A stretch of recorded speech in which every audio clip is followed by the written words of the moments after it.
भारत क्यों कभी नहीं बना सकता एडवांस लड़ाकू जहाज? बड़ा सवाल है ये। भारत आज के समय में बहुत से डिफेंस वेपन्स पर काम कर रहा है। बीते कुछ सालों में भारत ने बहुत से ऐसे वेपन्स बनाए भी हैं जो दुनिया के एडवांस और मॉडर्न वेपन्स को तगड़ी टक्कर दे सकते हैं। भारत आज रॉकेट टेक्नोलॉजी के मामले में भी वाकई चांद को छू रहा है। इतना विकसित हो चुका है भारत का डिफेंस टेक्नोलॉजी सेक्टर, मगर फिर भी आज तक भारत एडवांस लड़ाकू जहाज क्यों नहीं बना पाया? ऐसे लड़ाकू जहाज जो दुनिया की मॉडर्न टेक्नोलॉजी को और आज के समय की सभी कंडीशंस को टक्कर दे सके। क्या आपने कभी सोचा है कि जब भारत की टेक्नोलॉजी इतनी डेवलप हो चुकी है तो लड़ाकू जहाज बनाने में ऐसा क्या मुश्किल है कि भारत अभी भी पीछे है? जब भारत मंगल तक यान भेज सकता है, अग्नि 5 मिसाइल बना सकता है, तो वो एक केपेबल एडवांस्ड लड़ाकू जहाज, एक फाइटर प्लेन क्यों नहीं बना पा रहा? बहुत बड़ी बात है ये। आगे जानते हैं क्या है इसके पीछे का राज। दोस्तों, ये बात बिल्कुल सच है कि भारत रॉकेट्स, मिसाइल्स आदि बनाने में माहिर हो चुका है, और यह भी सच है कि रॉकेट इंजन और जेट इंजन सेम प्रिंसिपल पर ही काम करते हैं। मगर फिर भी जब भारत ने अपना खुद का फाइटर जेट बनाने का निर्णय लिया, तब किसी दूसरे देश का इंजन लेना मजबूरी बन गया, और आज भी भारत अपना खुद का फाइटर इंजन बनाने में सफल नहीं हो पाया है। भारत के फाइटर जेट्स दुनिया के फाइटर जेट्स के सामने कुछ भी नहीं है। दोस्तों, रॉकेट इंजन की तरह जेट इंजन भी इंटरनल प्रेशर डिफरेंशियल के जरिए थ्रस्ट जनरेट करता है। दोनों ही इंजन न्यूटन के थर्ड लॉ ऑफ मोशन पर बेस्ड हैं, लेकिन फिर भी दोनों एक दूसरे से बेहद अलग हैं। रॉकेट इंजन को स्पेस में संचालित करना होता है जहां ऑक्सीजन नहीं होती, इसलिए इसके इंजन के पास अपने खुद का ऑक्सीजन सोर्स होना जरूरी होता है, जबकि जेट इंजन अपने फ्यूल को बर्न करने के लिए एटमॉस्फेरिक ऑक्सीजन का इस्तेमाल करते हैं। तो एक रॉकेट इंजन को किसी कंट्रोल्ड पावर की जरूरत नहीं होती। इसे स्पेस तक जाना होता है तो इसे कितनी भी पावर दी जा सकती है, लेकिन जेट इंजन को बैलेंस्ड पावर देनी होती है, वरना वो ऑपरेटर के कंट्रोल से बाहर हो जाएगा। उसे बैलेंस करना जरूरी होता है। अगर कभी जेट इंजन में रॉकेट इंजन लगा दिया जाए तो यूं समझ लीजिए कि उस फाइटर जेट का कोई फायदा नहीं होगा, क्योंकि वो इतना पावरफुल होगा कि उसे कंट्रोल ही नहीं किया जा सकेगा। दोस्तों, ये सब समझने के लिए आपको पहले बताते हैं कि ये जेट इंजन काम कैसे करते हैं, कैसे इन्हें बनाया जाता है। एग्जाम्पल के लिए टर्बो जेट इंजन को ही ले लेते हैं, जो एक एयर ब्रीदिंग इंजन है। जिस एयरक्राफ्ट में ये लगाया जाता है उसे केवल फ्यूल कैरी करना है, क्योंकि उसे बर्न करने के लिए इस इंजन को एटमॉस्फेरिक ऑक्सीजन की जरूरत होती है, वो इजीली पूरी हो जाती है। इस तरह के इंजन में एक इनटेक होता है जिससे हवा कंप्रेसर ब्लेड तक पहुंच पाती है। इसी हवा से इंजन थ्रस्ट पैदा करता है, इसीलिए ये एयर इनटेक जो हवा को अंदर पहुंचा रहा है उसे अलग अलग तरीकों से बनाया जाता है। तरह तरह के अरेंजमेंट्स की जाती हैं ताकि बैलेंस्ड एयर ही कंप्रेसर तक पहुंच पाए। कंप्रेसर का काम है एयर को स्क्वीज करके छोटे स्पेस में रखना। इससे एयर का प्रेशर और टेम्परेचर दोनों ही बढ़ जाते हैं, क्योंकि एयर मॉलिक्यूल्स को कम स्पेस में स्क्वीज करना एक तरह से फोर्सफुली एयर मॉलिक्यूल्स को एक साथ लाना है, जिससे हीट की फॉर्म में एनर्जी रिलीज होती है और टेम्परेचर बढ़ जाता है। कंप्रेसर में हर स्टेज पर एरिया कम होता जाता है और उसी के अकॉर्डिंग अलग अलग तरह के ब्लेड्स लगे होते हैं।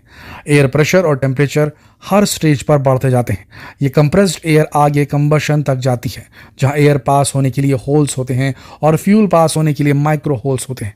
जब हाई प्रेशर और टेम्परेचर वाली एयर आगे जाती है और फ्यूल उसके ऊपर पड़ता है तो कंबशन शुरू हो जाता है, और आगे जाकर एयर मॉलिक्यूल्स दोबारा एक्सपांड करते हैं। जहां ये एक्सपांड करते हैं वहां टरबाइन होता है। यहाँ भी एयर के लिए कई ब्लेड्स और होल्स होते हैं। एयर प्रेशर और टेम्परेचर को मॉडिफाई करके ही टरबाइन को घुमाया जाता है, और टरबाइन सही से काम करता है, तभी कंप्रेसर भी सही से काम कर पाता है। दोस्तों, एक बेसिक सा आइडिया है कि जेट इंजन काम कैसे करता है। इसका बेसिक प्रिंसिपल क्या है, ये टेक्नोलॉजी सभी को मालूम है। हमने देखा कि इंजन में अलग अलग लेवल का एयर प्रेशर और टेम्परेचर जनरेट करना पड़ता है, जिसके लिए इंजन का मटेरियल बहुत अलग तरह का होता है। जिससे इंजन की बॉडी बनाई जाती है वो अलग, यानी कि ब्लेड जिससे बनाई जाएगी वो अलग, और कंप्रेसर, टरबाइन, नोजल आदि बनेगी वो अलग। उदाहरण के लिए अगर टरबाइन ब्लेड्स की बात करें तो ये इतने मजबूत होने चाहिए जो एक लंबे समय तक हाई टेम्परेचर को झेल पाएं। अगर इसमें आम लोहे का इस्तेमाल करेंगे तो इतनी हीट और टेम्परेचर के कारण लोहे की शेप बदल जाएगी, और लोहे के अलावा भी बहुत से मटेरियल चाहिए जिन्हें प्रोड्यूस करना या अरेंज करना मुश्किल तो है ही, साथ ही बहुत महंगा भी है। इंजन को बनाने में जो मेटल चाहिए उनका कंस्ट्रक्शन प्रोसेस भी बहुत अलग होता है, और इन मेटल्स की कास्टिंग भी बहुत कम देश ही कर पाते हैं। दोस्तों, सिर्फ मेटल्स की कमी होना या पैसे की कमी होना यह कारण नहीं है, और भी कारण है जिस वजह से भारत ये जेट इंजन नहीं बना पाता। एक कारण ये कि जेट इंजन की टेक्नोलॉजी बहुत ही कॉम्प्लेक्स है। इसे डेवलप करने के लिए टाइम और एक्सपीरियंस दोनों की ज़रूरत है। इसे बनाने के लिए ऐसी वर्कफोर्स चाहिए जिसका इसी सेम फील्ड में 30 से 40 साल का एक्सपीरियंस हो, और पूरे एक्सपीरियंस और नॉलेज होने के बावजूद भी इसे डेवलप करने में कम से कम 15 से 25 साल लग सकते हैं।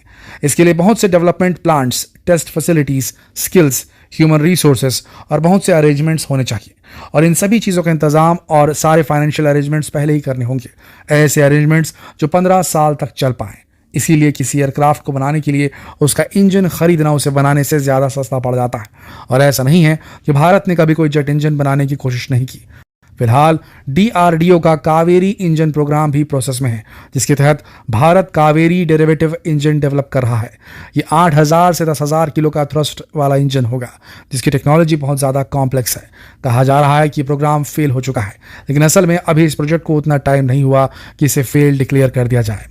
भारत को 15 साल से भी ज़्यादा वक्त लगेगा इंजन को बनाने में, क्योंकि भारत के पास अभी रिसोर्सेस नहीं है, और समय समय पर फाइनेंशियल सपोर्ट मिलना और अच्छी स्किल्स और एक्सपीरियंस को मेंटेन करना बहुत बड़ा और मुश्किल काम है। भारत पहली बार ऐसी टेक्नोलॉजी पर काम कर रहा है। ऊपर से भारत के पास इस फील्ड का एक्सपीरियंस, रिक्वायर्ड एक्सपीरियंस से बहुत कम है। तो भारत को इस प्रोग्राम को सफल करने के लिए अभी आगे बहुत लंबा रास्ता तय करना है। दोस्तों, इंजन बनाने के लिए उसमें यूज होने वाले मेटल्स को भी डेवलप करना होगा।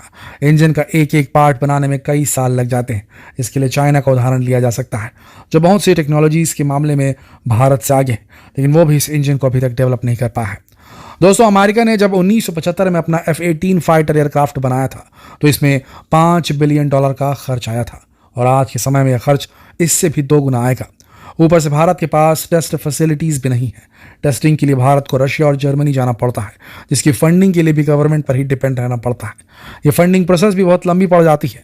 भारत के पास अभी टेक्नोलॉजी की बहुत कमी है, जो समय के साथ पूरी हो पाएगी, लेकिन कितना समय ये तो अभी वैज्ञानिक भी नहीं बता सकते। दोस्तों, यही वो कारण है जिसकी वजह से भारत अभी तक कोई जेट इंजन डेवलप नहीं कर पाया है। आपको क्या लगता है, भारत कभी डेवलप कर पाएगा ऐसे कॉम्प्लेक्स जेट इंजन? क्योंकि आज भारत के पास भारत का ही बनाया हुआ तेजस तो है, लेकिन उसके अंदर इंजन दूसरी कंट्री का लगा हुआ है। जिस दिन भारत ने जेट इंजन डेवलप कर लिया, तो उसकी पहली पीढ़ी आएगी, दूसरी पीढ़ी आएगी, तीसरी पीढ़ी आएगी, चौथी पीढ़ी आएगी, पांचवी पीढ़ी आएगी। लेकिन जब वो पांचवी पीढ़ी आ जाएगी ना दोस्तों, तब दुनिया भर में भारत के प्लेन्स का, भारत के फाइटर प्लेन्स का डंका बजेगा। पूरी दुनिया के देश, इंक्लूडिंग सुपर शक्ति, जिन्हें आज हम सुपर शक्ति कह रहे हैं, वो भी भारत के फाइटर प्लेन्स खरीदने के लिए लाइन लगाकर खड़े रहेंगे। क्योंकि भूलिए नहीं कि पूरी दुनिया को टेक्नोलॉजी देने वाले भारत के ही लड़के हैं, जो कभी IBM में काम करते हैं, तो कभी एप्पल में काम करते हैं, तो कभी नासा में काम करते हैं, तो कभी SpaceX में काम करते हैं। भारत के लड़कों ने ही इन दूसरे देशों की कंपनी को उन शिखर तक पहुंचाया अपने स्किल से। अगर सरकार कोई ऐसा कदम उठाए जिससे इन बहुत ही मूल्यवान लोगों को, इन बहुत ही हाई प्रायोरिटी नागरिकों को वापस भारत देश बुलाया जा सके और उन्हें इन प्रोजेक्ट्स की जिम्मेदारी दी जाए, उन्हें जो फैसिलिटीज़ वहाँ मिल रही थी वो फैसिलिटीज़ उन्हें भारत में दी जाने लगे, तो वो दिन दूर नहीं जब भारत इस फील्ड में भी, एविएशन के फील्ड में भी बहुत बड़ा नाम बनकर उभरेगा। आपका क्या मानना है? क्या इस ओर तुरंत कदम बढ़ा नहीं दिया जाना चाहिए? क्या लगता है आपको, कब तक भारत खुद का फाइटर प्लेन बनाने में सक्सेसफुल हो पाएगा, और कब तक भारत अपने देश को एक फाइटर प्लेन सेलर की कैटेगरी में खड़ा कर पाएगा? 10 साल, 20 साल या 30 साल, या कभी नहीं? 4 ऑप्शन आपके पास में, कोई भी एक ऑप्शन चुनिए और नीचे कमेंट सेक्शन में लिख दीजिए। कल फिर मिलते हैं एक और विचारोत्तेजक वीडियो में। तब तक के लिए आप सबका इस वीडियो के अंत तक बने रहने के लिए दिल से धन्यवाद।